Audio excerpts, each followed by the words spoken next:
Budget सत्र का चौथा चरण आज से शुरू होने जा रहा है। आज विधानसभा की कार्यवाही प्रश्नकाल के साथ शुरू हो जाएगी। शून्यकाल में विभिन्न माध्यमों के जरिए विधायक अपने मुद्दे पटल पर रखेंगे। इसके अलावा दो अहम विधेयक भी सदन के पटल पर रखे जाएंगे। The Rajasthan coaching centres control and regulation विधेयक 2025 और राजस्थान भूजल प्राधिकरण विधेयक 2024 पेश किया जाएगा। कोचिंग सेंटर नियंत्रण कानून बनने के बाद प्रदेश में 50 या उससे ज्यादा छात्र वाले सभी कोचिंग सेंटर्स को सरकार के नियमों का पालन करना ही होगा। वहीं प्रत्येक कोचिंग संस्थान का पंजीकरण अनिवार्य कर दिया जाएगा। भूजल संरक्षण और इसके उपयोग को नियंत्रित करने के लिए संशोधित विधेयक पेश किया जाएगा। यह विधेयक पहले भी सदन में लाया गया था, लेकिन विधायकों के विरोध के कारण इसे समिति को भेज दिया गया था। अब सरकार इस विधेयक को जरूरी संशोधनों के साथ दोबारा सदन में रखेगी। इसके कानून बनने के बाद भूजल दोहन की दरें तय की जाएंगी और जल संसाधनों का उचित उपयोग सुनिश्चित किया जाएगा। पिछली बार जब यह विधेयक चर्चा के लिए आया, तब भाजपा के कई विधायकों ने इसे किसानों के हित के खिलाफ बताते हुए विरोध किया था। इन दोनों विधेयकों पर विधानसभा में चर्चा होगी। बहस के बाद इन्हें पारित किया जा सकता है। कोचिंग सेंटर्स पर नए नियम लागू होने से विद्यार्थियों को सुरक्षित माहौल मिलेगा। वहीं जबकि भूजल संरक्षण पर सख्ती से जल संकट को नियंत्रित किया जाएगा।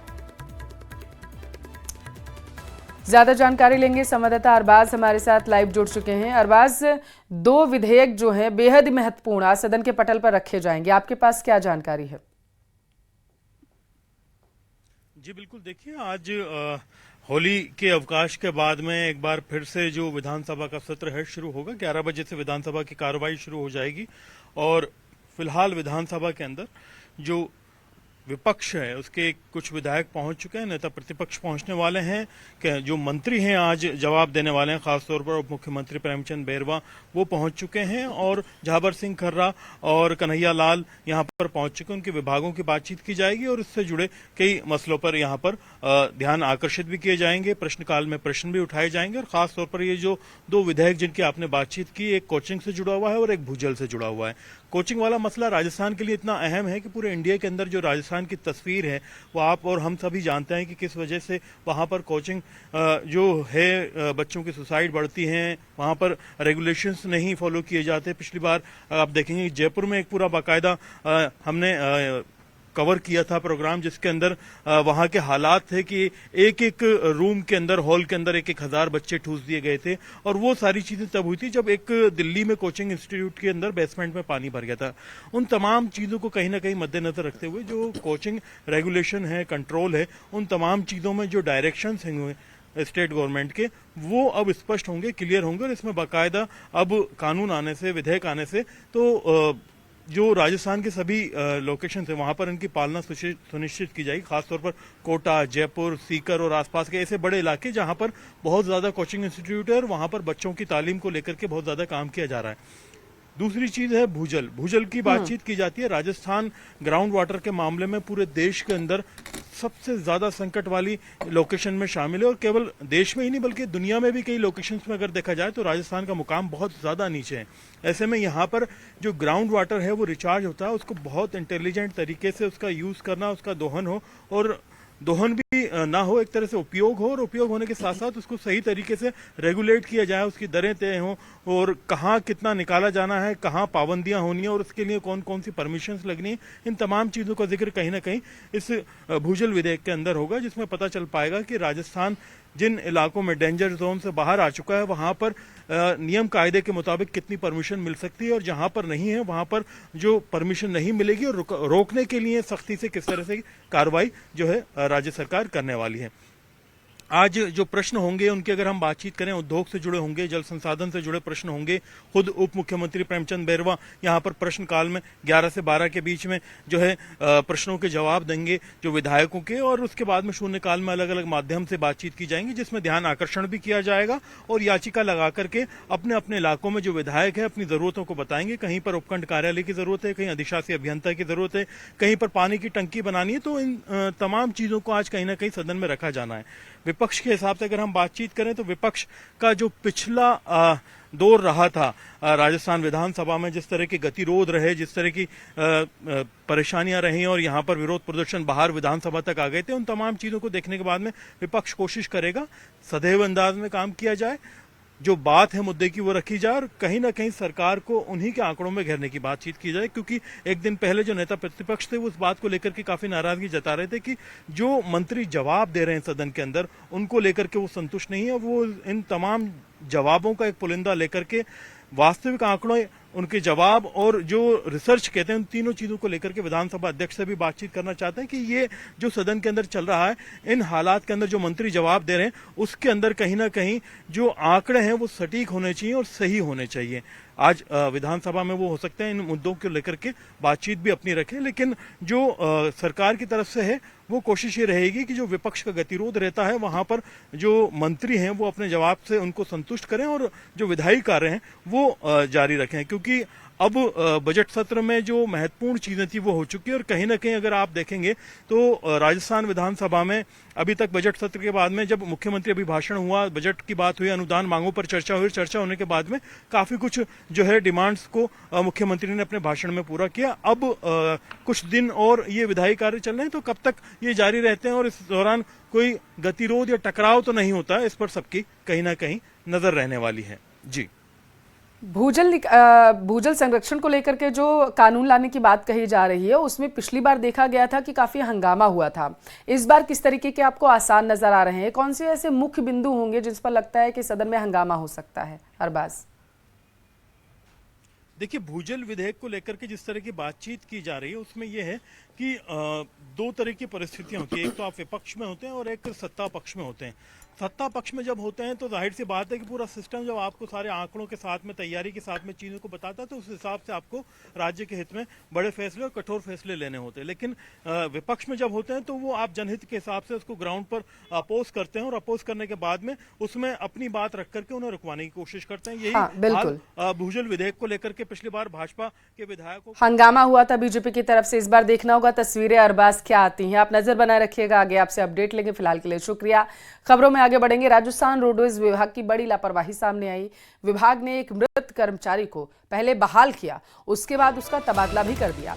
दरअसल श्रीगंगानगर के घड़साना मंडी के रहने वाले अनिल स्वामी की मौत हो गई है, लेकिन रोडवेज की तरफ से मंगलवार को जारी 17 कंडक्टरों की बहाली लिस्ट में उनका भी नाम है। अनिल को बहाली के बाद अनूपगढ़ से जैसलमेर मुख्यालय भेजा गया।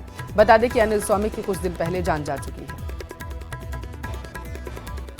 तो ये बड़ी खबर है आपके टेलीविजन स्क्रीन पर। बड़ी लापरवाही देखने को मिली है। मृत कर्मचारी का तबादला कर दिया गया। बताया जा रहा है पहले बहाल किया गया, फिर तबादला किया गया और इस पर अब खूब रोडवेज की किरकिरी हो रही है। तो रोडवेज विभाग वगैरह फिर से चर्चा में आ चुका है और इस बार अपने नए कारनामे की वजह से चर्चा में आया है। एक मृत कर्मचारी का पहले बताया जा रहा बहाली की गई और उसके बाद तबादला कर दिया गया, जिसकी वजह से रोडवेज विभाग की किरकिरी हो रही है। रोडवेज विभाग से जुड़ी ये बड़ी खबर है। बताया जा रहा है कि कुछ समय पहले ही कर्मचारी की मौत हो चुकी है। ज्यादा जानकारी लेंगे, संवाददाता हितेंद्र हमारे साथ जुड़ चुके हैं। हितेंद्र, ये मामला क्या है, जरा बताएंगे? ये तो घोर लापरवाही सामने आई है रोडवेज विभाग की तरफ से। जी, ये जो मामला है इसमें कल एक लिस्ट निकाली गई थी। जो रोडवेज के जो निलंबित परिचालक थे उनकी एक लिस्ट थी, जिसमें जो है ये काफी टाइम से जो है इनको निलंबित किया गया था। कई अलग अलग कारण थे उसके। कुछ को जो है अनुशासनात्मक कार्रवाई उनके खिलाफ चल रही थी, लेकिन इनको बहाल कर दिया गया था और एक ऑर्डर निकाला था जिसमें 17 लोगों के नाम थे। तो इसमें एक ऐसा नाम भी है, 11 नंबर पे जो नाम लिखा गया है वो नाम अनिल स्वामी का है, जिनकी कुछ वक्त पहले जो है इनकी मौत हो गई है। और ये गंगानगर के घड़साना के रहने वाले थे और इनको जो है इनका ट्रांसफर किया गया है अनूपगढ़ से जैसलमेर और इनको बहाल भी किया गया था। तो एक तरह से जो है एक जो इनका रोडवेज का जो मृत कर्मचारी है जिसकी मौत हो चुकी है उसको भी जो है रोडवेज ने एक तरह से बहाल कर दिया और उसको जो है बहाली के बाद उसका मुख्यालय अनूपगढ़ से बदलकर जो है जैसलमेर कर दिया गया।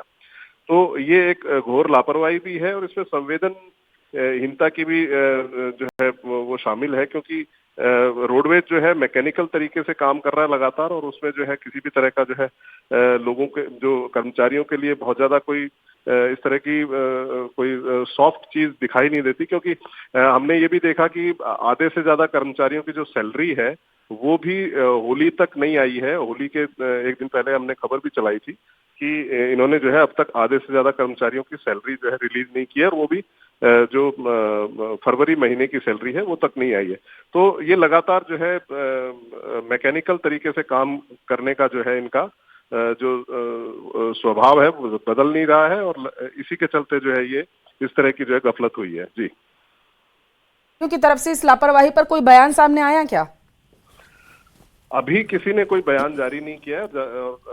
ये भी देखने में आया कि रोडवेज के कर्मचारी और अधिकारी जो है, खासतौर पर अधिकारी जो आला अधिकारी है, वो किसी से बात करने से कतराते हैं, और कभी किसी को जो है न तो किसी से बातचीत कर रहे हैं, ना किसी को जो है कोई इंफॉर्मेशन ही पास ऑन करते हैं। तो इस तरह की चीजें चलती रहती हैं जी रोडवेज में।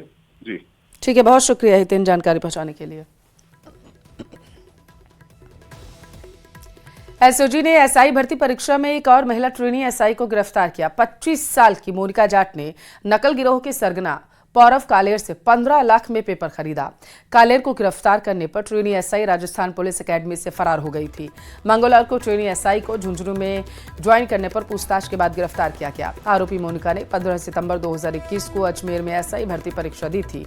पौरव कालेर ने ब्लूटूथ के माध्यम से मोनिका को लिखित परीक्षा की दोनों पारियों का पेपर पढ़ाया था। नकल करने से मोनिका ने हिंदी विषय में 200 में से 184 और सामान्य ज्ञान में 200 में से 161 नंबर प्राप्त किए थे। मोनिका को इंटरव्यू में मात्र 15 नंबर मिले थे। मोनिका की एसआई भर्ती में 34 नंबर मेरिट आई थी। नवलगढ़ के सुल्तानपुर हाल सीकर के दादिया स्थित तारपुरा निवासी है आरोपी थानेदार मोनिका जाट।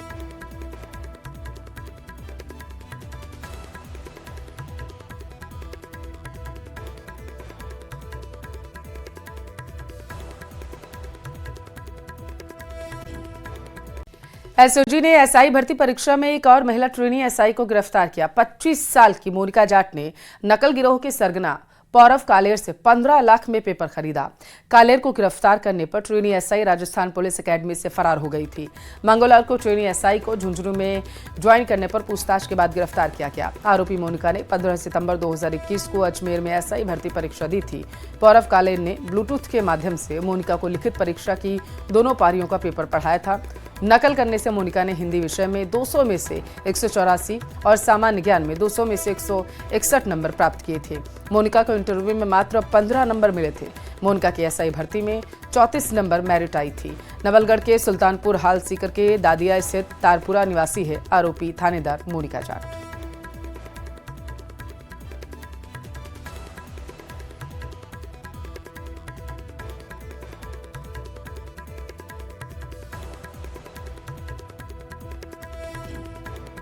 गर्मी का मौसम शुरू होते ही जंगलों में आग लगने की घटनाएं बढ़ जाती हैं। हर जिले के किसी न किसी वन क्षेत्र में आग लगने की खबर सामने आती है।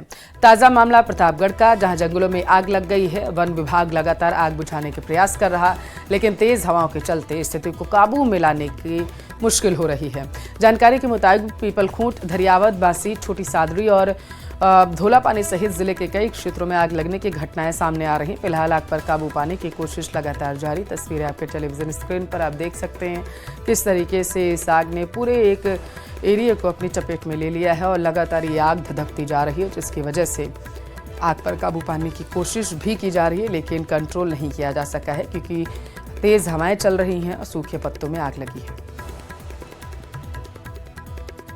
घटनाएं घट रही हैं। गर्मी अधिक बढ़ते जा रही है। गर्मी का प्रकोप बढ़ने के साथ साथ ही आग की घटनाएं बहुत ज़्यादा बढ़ रही हैं।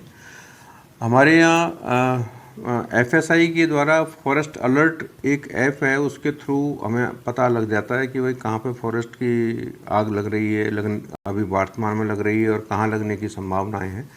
दोनों ही घटनाओं के अंदर हमारे को स्टाफ को पूरा पाबंद करके और उनके द्वारा जो त्वरित कार्रवाई करने हेतु हमें उनको अवगत करा दिया गया है।